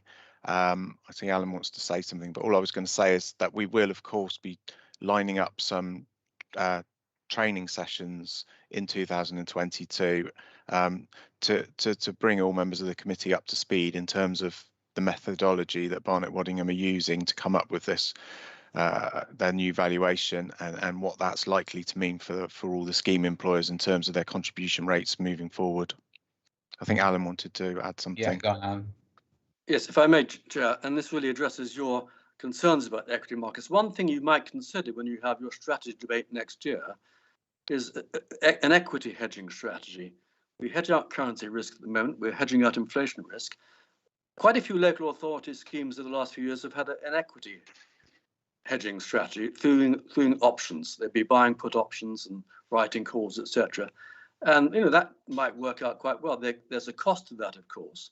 But if you are concerned about the overall level of equities and you want to protect your funding ratio against a further fall, that's something to have a serious discussion about with the consultants you bring at the time. Thank you. Councillor Roberts. Yes, thank you, Chairman. It was only a brief one, really, for Alan. You mentioned that several local authorities, I think 2 London ones, were 100%. Could you confirm that they don't use Barnet Waddingham as their actuaries, and are they using a different discount rate? Because otherwise it's not fair to benchmark against them if they're using a different system. I'm not sure, but Barnet Waddingham gives the highest discount rate of those 3 approaches I've met, and therefore that should be supportive of your funding ratio. I don't know about the 2 councils concerned. One's, you could look them up. Wandsworth and Kensington, I think, in particular. Yeah. Okay. Thank you. It's just a point to make when we talk about other councils that we're comparing yes. apples with apples, or whatever the expression is. Thank you. David, did you want to add anything? Yeah, I was just going to add to that. Unfortunately, I don't know who their actuaries are, Councillor Roberts, but like all benchmarking, it's always incredibly difficult when you get to get underneath it, really, because I mentioned about the new joiners coming into the scheme. Different LGPS funds are at different stages of maturity. So some funds are already at a point where the contributions that are coming in are insufficient to pay the benefits that are going out. So they're reliant on, if you like, cashing in on some of their so that has an impact on their investment strategies as well. Whereas we're at the point where I describe us as cash flow neutral virtually, because the value of contributions that comes in every month from scheme employers and scheme members is sufficient to cover the benefits that are going out. So there's that, and then there's also the point that Alan mentioned. As always, hindsight would be wonderful. If we could wind the clock back 10 years ago, I think we may have been going to scheme employers and asking for relatively modest increases in contributions, which would have then put us in a stronger position now. So there's the in terms of the funding position, there's also the comparison in terms of what contribution rates are their scheme employers making, and how long have they been making contributions at that level as well. So it's always very difficult in terms of that benchmarking. And just the last point about labouring the point, the government's actuary department also do their own kind of comparisons that they do in terms of the funding position and the direction of the travel and how that compares across the funds. And that's one of the factors also that Barnet and Waddingham now take into consideration, but not just Barnet and Waddingham, all the actuaries that work for the LGPS funds take into consideration as well, in terms of, you know, where they will, where the funds that they work for would come up in that analysis that the government actuaries department do as well. Thank you, Chairman. Thank you. Thank you. Yes. Moving on, I think to build on where we're going with this. I think the important thing to recognise is as a result of our debate last time, there didn't seem to be any strong desire to go down the route of private debt by any of our members, and the more we looked into it, the less attractive it appeared to be, in terms of, although it did predict higher returns, a lot of that was eaten up by the significantly higher fees. So if a normal conventional bond fund might be paying 50 basis points, but you could be paying up to 2% in fees for private debt, and a lot of the outperformance would be eaten up by those fees, so there's just no way forward. Equally, Alan referred to as possibly looking at the new Paris-aligned funds that Brunel have launched, but we simply haven't received enough information to make an informed decision about that. So we decided that it'd be far better to have the Brunel people along in March, the experts, to actually talk about what they're actually intending with those funds, and then we can make a decision then based on real knowledge and real information. Okay, Councillor Beasley, do you have a point? Yes, thank you, Chairman. Just a quick couple of things. The first is to, if you like, almost repeat your invitation made earlier about the Barnet Waddington valuation process that's been an invitation extended to us from the Dorset Pension Board. I think today's conversation demonstrates that we would all benefit very much from that, in a deeper understanding of how this whole process moves forward. It is something that the Scheme Advisory Board touches on quite frequently, particularly with regard to the Government's Actuary Department, who have obviously a major input into that work. Just 2 quick statistics from memory. Of course, when we moved up to being 92% funded, we'd moved a long way from the previous time when it was 79%. So coming back to 88% with all the caveats that David has very successfully explained, does put it in a bit more context. And then the other statistic I was going to throw into the mix was that of the value of our fund, £3.6 billion at the 30th of September. I well recall after the financial crash in 2008, the fund's value came down to somewhere between 800 and 850 million pounds. And of course, there's been a huge increase in its value and indeed in our investment strategy since then. So these things do move, and they move to extremes quite often. Thank you, John. Councillor B, Christopher, do you have another question, or was that hand? Yes, I do. That is not a legacy hand. Okay. This is a question, please, for James. Hello, good morning, James. And we're going to come to this Brunel in a minute, if you don't mind. Okay. Yeah, okay, thank you. What I'd like to do, though, is just go through the formal part of the recommendations that are on the paper before you. There are numbered I to 4I on page 31. We've commented on the meeting. We need to approve the revised investment strategy statement, which is a significant document, and the revised funding strategy statement, which I think is an even larger document. And the direction that David mentioned in terms of putting extra money in the 3rd round of Brunel's funds into private equity and infrastructure, as you referred to in this report. Does anybody want to speak against any of those things? No, in which case, can I see your support for approving all those reports? Everybody in favour? Yeah. Okay. Has anyone abstained? No, that's a unanimous approval for those then. Thank you very much. Now I'd like to...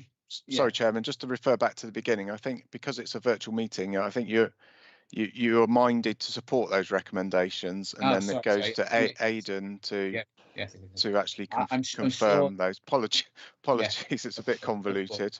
You are correct that all our decisions are recommendations to Aidan to act on in his wisdom. and I confirm that I've listened to the debate and will act as you have advised me to. Thank you.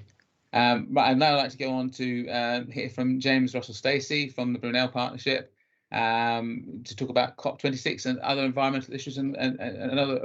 So over to you, James. If you want to introduce who you are and what your part in the organisation is, that'd be very helpful as well, I think. Thank you, Chair. I'm delighted to be here this morning. I think we had hoped to come down for a real meeting, but obviously it didn't happen. But I'm very pleased to be able to speak today. I'm the Chief Stakeholder Officer at Brunel. I am in charge of ensuring that client service is what you're getting what you need. That involves looking after the pension officers such as David, also the oversight board representatives and the shareholder representatives across the whole partnership. I'm also responsible for how Brunel projects itself and deals with the media externally. So events such as COP26 recently have been a big sort of focus for us, because I think it's critical that the partnership really shows and demonstrates what it's doing, not just inwardly, but also does live up to its sort of mission statement of building better futures, forging better futures, and looking to change some of the ways that the asset management industry works. So on COP26 specifically, we were represented through Faith Ward, who's our Chief Responsible Investment Officer. She was there in her capacity as the chair of the IIGCCs. So She's one of the few people who actually had access to, not quite access all areas, but was in with policymakers, decision makers. She took part in several sort of key panels. There's one in particular which Mark Carney was hosting, and so she was sort of in the mix of people as the Glasgow Climate Network was formed. I think there was a lot of media change in terms of it's going really well, it hasn't gone well. Our conclusion is that there was a lot of progress made in Glasgow. And we also think that a lot of what was going on, what was agreed there, is in line with what we've been hoping for and what we've been working towards. So obviously there's going to be the next round, COP27 we'll be talking about pretty soon, I'm sure. But with the exception of the last minute changes around coal in particular, I think a lot of the objectives were achieved. And I think the general sort of praise for how Alok Sharma hosted the whole event was very well placed. One thing which I did note in the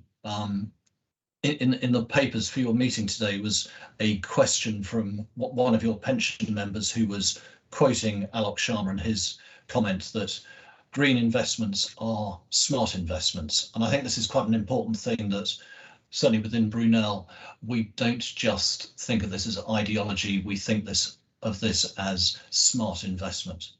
And we also look at what is achievable to meet fiduciary duties, what is achievable in terms of strong investments from emerging transition economies, transition businesses. And if I could just sort of give a couple of highlights from two of the private markets funds which Dorset are invested in. Secured Income One has 27% of its assets in Greencoat Renewable Energy and renewable funds. The private equity one has a 23% commitment to an impact fund.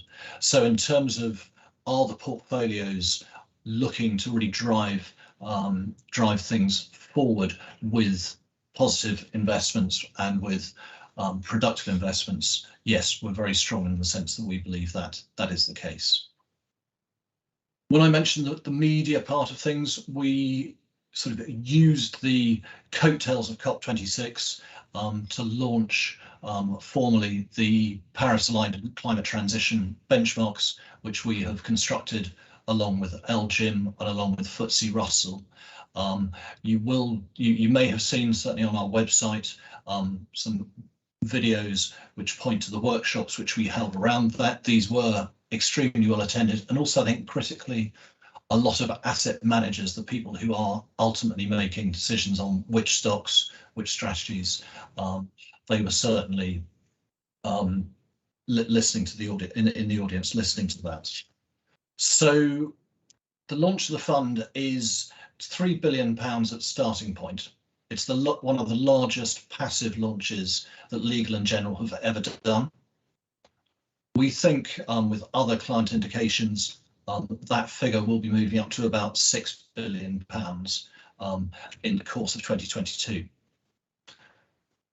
One of the targets we've got, or ambitions we've got, is that we just don't do this just on our own. We've had some other of the LGPS pools ask us, they haven't quite said, can we come into your funds, because that's quite a big step to be taking. But our ambition is that the template that we've put down, the funds that we've created, are suitable for a wide range of funds. If you were just to take LGPS in this country, a similar weighting, you'd be looking at £30 billion turning to Paris-aligned style funds. If you looked at UK DB schemes overall, that figure is almost 10 times that. So we do see a real impact on the finance sector overall from what Brunel's partner funds are doing here. We've had, as I said, 5 have committed to it already, and indications from other partner funds are clearly there. What does it do? We'll come back to this in detail in March, but in a nutshell, it's got a 50% cut in carbon emissions over 10 years. And it also has a dynamic way of measuring companies, how companies are changing, and therefore what effect you're going to see as a real world change in how businesses operate. So we are extremely proud of it. We genuinely believe this is groundbreaking. These are groundbreaking steps that the partnership has taken, and we see a lot of future growth to come through from these funds. I was also asked to mention or just touch on the stock take around our climate policy, which is really a case of where we're going to hold ourselves to account of, are we doing what we said we would be doing? Is our climate policy, delivering our objectives? Does it meet client needs? Is it best in class? And are asset managers in line with our policy? The work for that is kicking off basically this has been kicking off this month. We will be consulting with a wide range of different groups on this. Myself, Faith and David Vickers, our CIO, in 2 weeks' time, I'm meeting with members of SWAP, Southwest Action on Pensions, who again I noted in the notes to the agenda, had all sent through plenty of questions for you to consider about how the fund is performing. So we're meeting with them on December the 14th. We will be running workshops through the middle of next year with client funds, and the aim is for early 2023 that we will produce a revised, updated, and I imagine more stringent climate policy statement then. And in terms of the partnership overall, just like to briefly update you there. We've got just over 29 billion sterling has transitioned into Brunel assets as of September. That's just under 80% of total assets within the pool. There has been a pretty big growth over the past quarter of over 3 billion. So activity is strong. We've been very busy in terms of doing drawdowns into private market funds in particular. In the past week alone, 2 weeks, we've done nearly £1 billion in transition trading by funds. One thing we have managed to do is ask the client officers for cooperation in terms of sharing objectives. So if someone is coming out of one fund, we've identified other partner funds who want to go into that, and we estimate we've saved about £400,000 in terms of transaction costs for partner funds by that sort of activity of getting the group to cooperate. So all in all, we're very pleased that it's been an extremely busy quarter, but I think a very positive one for the partnership, hopefully very positive for our clients, and hopefully very positive for you. So delighted to take any questions. Thank you. Thank you very much. Councillor Christopher, is that a legacy hand or a... That is not a legacy hand, and okay. And that works very well with the point that I was going to make earlier. And James, it's very good for you to mention building better futures, linking back with previous. And obviously we have this desire to see in this country the local government pension schemes investing £1 billion or more in infrastructure, and your recognition that infrastructure funds can also be green funds. But my main question in this particular section revolves around page 6 of your report and the second and third paragraphs, where you talk about the Eurozone. To what extent do you have sleepless nights about the Eurozone, and particularly around that 13-year high on inflation, the change in political direction, perhaps with a change in Germany after so many years, and also the concern, particularly we have doubtless energy concerns in this country, but dare I say it, the energy concerns in what Jonathan Van Tam might describe as the neighbours. How much should the Eurozone worry us? Because there is perhaps potential for a perfect storm of political change, uncertainty in terms of energy prices, and high levels of inflation, the like of which haven't been seen for 13 years or so. Would you like? I know you produced a report of 53 pages, but I've concentrated perhaps on just a couple of paragraphs that I would invite you to comment further. I'll comment as much as I can. The brief on the investment strategies is largely down to David Vickers, who's our CIO. Our view at this stage has been that yes, inflation is there, it is rising. We're probably closer in outlook to the view that the initial parts of it have come through. The initial market awareness of it has had an impact on asset prices. Inflation tends to be something where the stock market moves, then the inflation numbers come through. What then happens is it changes longer term behaviour. If people believe they're in an inflationary environment, they expect higher wages. And that's where it starts to sort of grow from there. The policy response, as you say, as I think Anna was making a point, that has been slow, but the very fact that we're saying it has been slow is markets will be starting to expect a change. In terms of a view on Germany, I don't have all political changes with our neighbours beyond my brief to discuss that.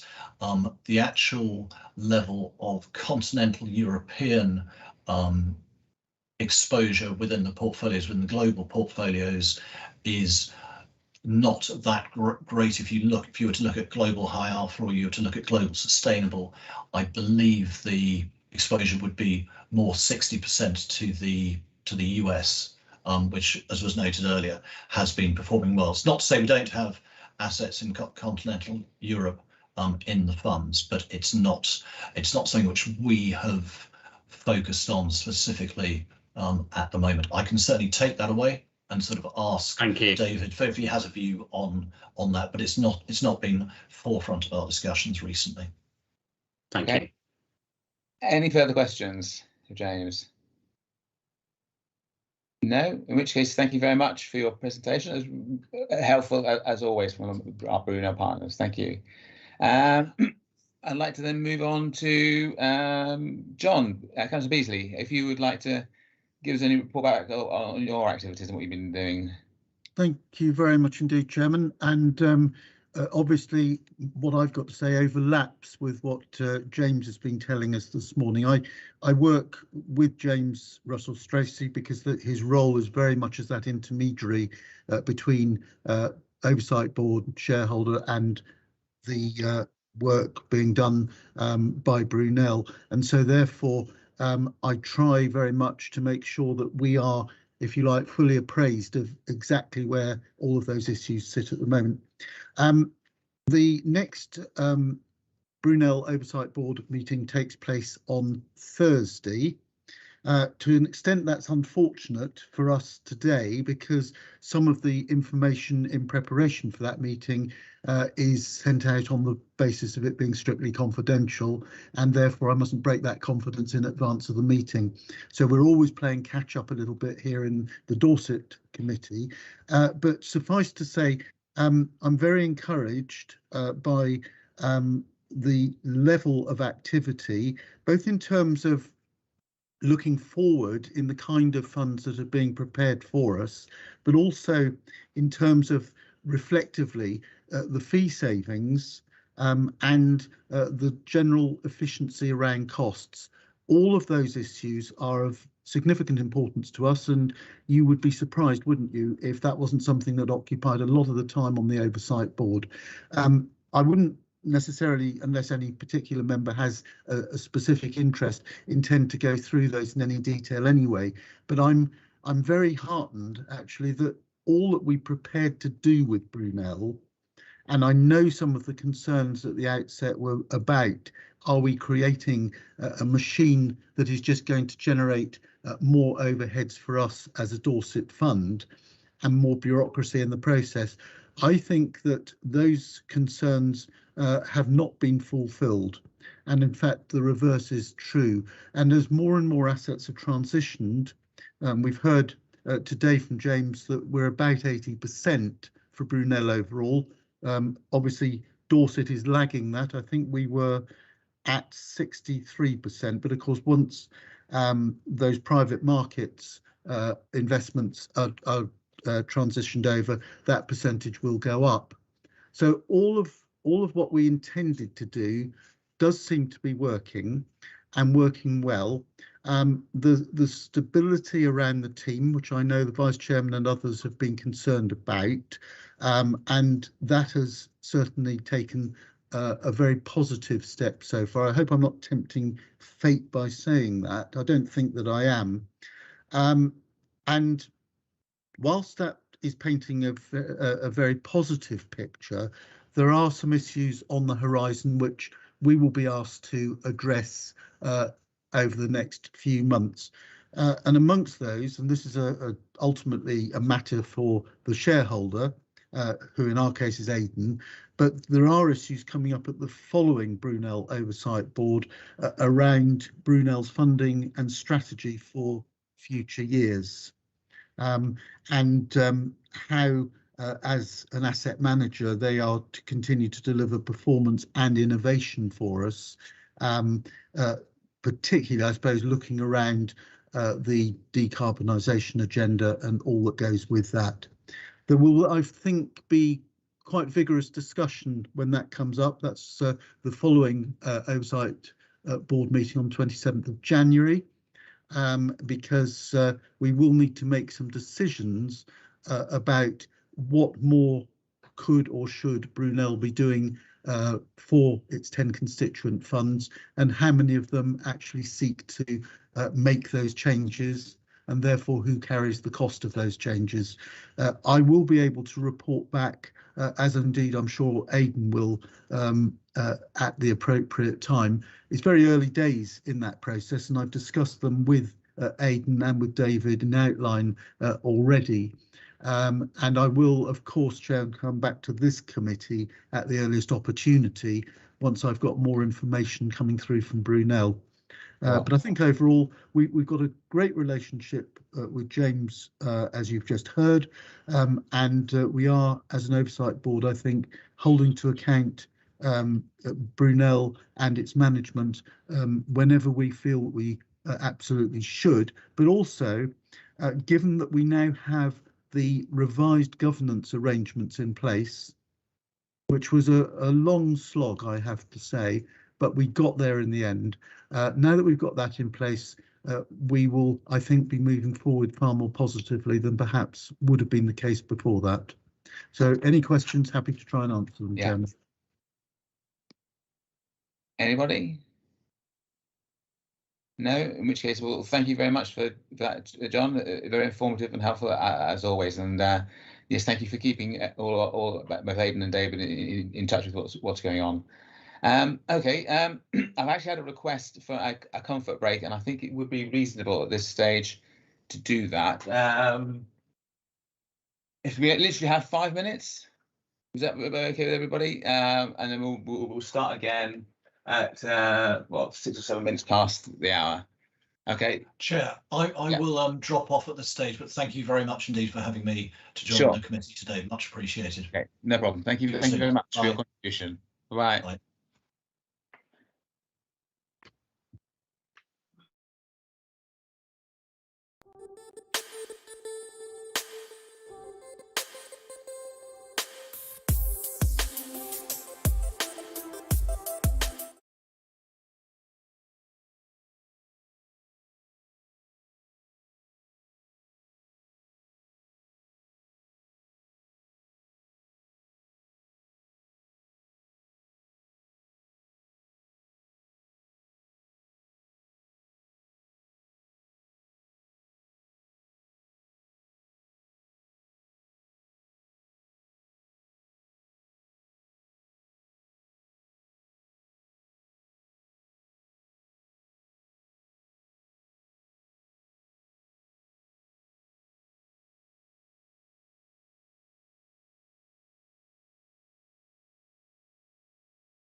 Right, we're we're back from our little break.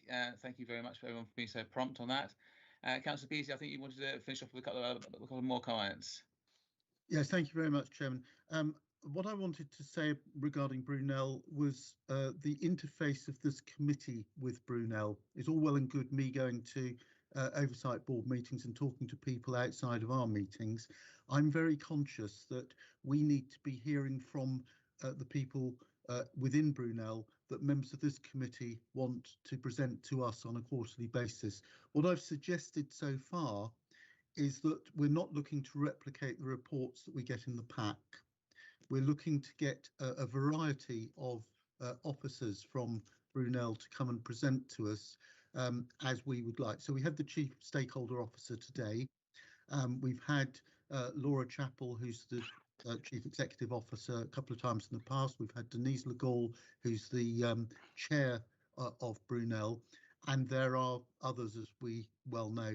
And I'd very much welcome if perhaps in conversation with our Dorset officers, you, Chairman, and the Vice Chairman, perhaps make suggestions as you feel appropriate so that I can try to make sure that's what we get. We're trying to vary it anyway. And I think quite often looking beyond the curve, we can see where the greatest interest is going to be from this committee. But if you've got anything in particular, please contact me and I'll do my best to get the appropriate person in front of us quarterly. So the two things really are that we're, whether or not we come back to meetings in person, that's not really an issue for Brunel. But secondly, I think they also want to be closer to their constituent funds, particularly as transition is now at such a high level. Dorset no doubt will be close to that 80% before very long as well. Yeah, I certainly recognise what you're saying. It makes a lot of sense. I'm sure myself and Peter and David would be quite happy to liaise with you about using your knowledge and who's the right person for us to be speaking to and when we should be speaking to them and draw up a list of how we want to make that work. So thank you very much for the offer. I think it's very appreciated and I think it'd be really helpful. So thank you. If we could get the Chief Investment Officer along for one of our meetings, I suspect a number of people will find that helpful. I think in view of the points I was making a moment ago with regard to Brunel's funding and strategy for future years, we might want to get their Chief Executive Officer or somebody else along at our next meeting. Yeah, okay. Thank you. Alan. May I just say, from my perspective, I think they're reaching out much more successfully than they were. And I think this is partly due to the change in Chief Investment Officer. He's much more outgoing. He's also reaching out to us advisors, setting up an independent sort of quarterly chat line, which we welcome. Just one suggestion, which I think might meet the approval of the committee. Their report is incredibly dense, long and complex. And I bet not many of us worked our way through it. Same with the Hermes report and account we're going to see later on. I think they need someone to do a proper editing job on that, Councillor Beasley, and make it more digestible for the lay and professional reader. I shall convey that point. It'll have my full backing, so I'll do my best. Yes, certainly it is unnecessarily detailed at the moment. David. I was just going to add to that there is an exercise underway to review the reporting from Brunel, but I suspect we won't see any changes until June, September, I would think, at the earliest. But also, I'm part of a working group, if you like, looking at that reporting. So I'll take those comments back. It's always hard with reporting to get the right balance between the sufficient detail to give the assurances and key messages being lost in the detail. Yeah. Okay, well, thank you for that. We'll carry on with item 10 on the agenda, the annual report. David again. Yeah, thank you, Chairman. Before I launch into that, we are running a bit behind on my expected timeline, and as Alan just said, we've got Hermes, or Federated Hermes as they're now known, waiting in the wings to come in and talk to us about their infrastructure, our infrastructure investments with them.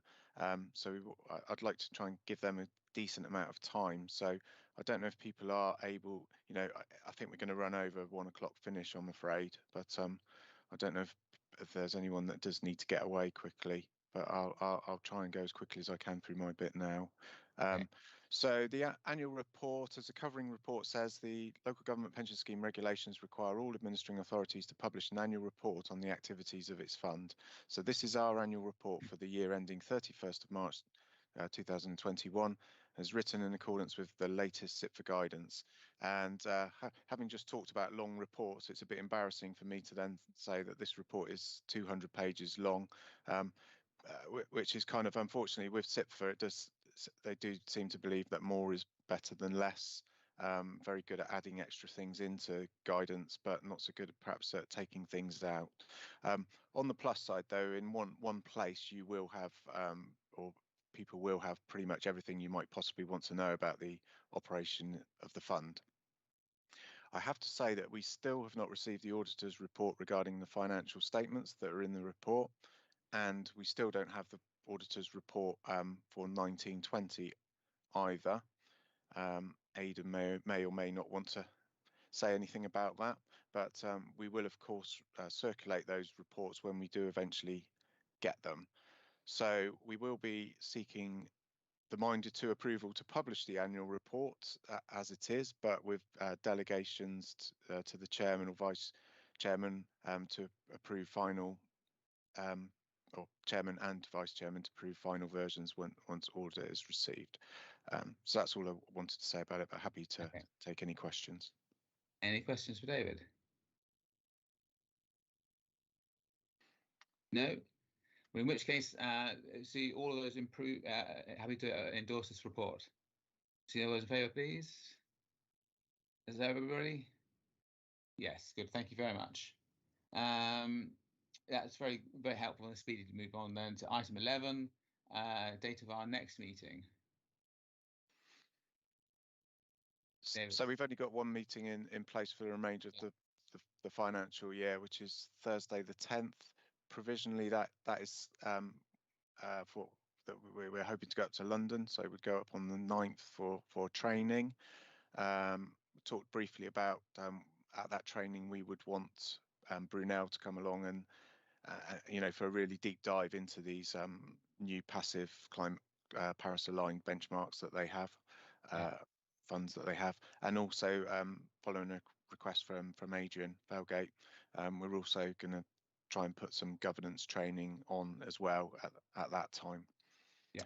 Obviously, whether we go to London or not is heavily dependent on what the situation is, and it always, as you said at the outset, it always feels like we're coming out of the tunnel only for the tunnel to suddenly be extended. Yes. So I guess it's a lot of work for us as officers to put these things together. So I think I will make some very loose arrangements prior to Christmas, but not put too much meat on the bone, as it were. So I think early in January we may need to just take a temperature check and just see where we are and whether it's going to be, whether there's a really good possibility that this is going to go, probability that this is going to go ahead, or whether our plans are kind of changed again.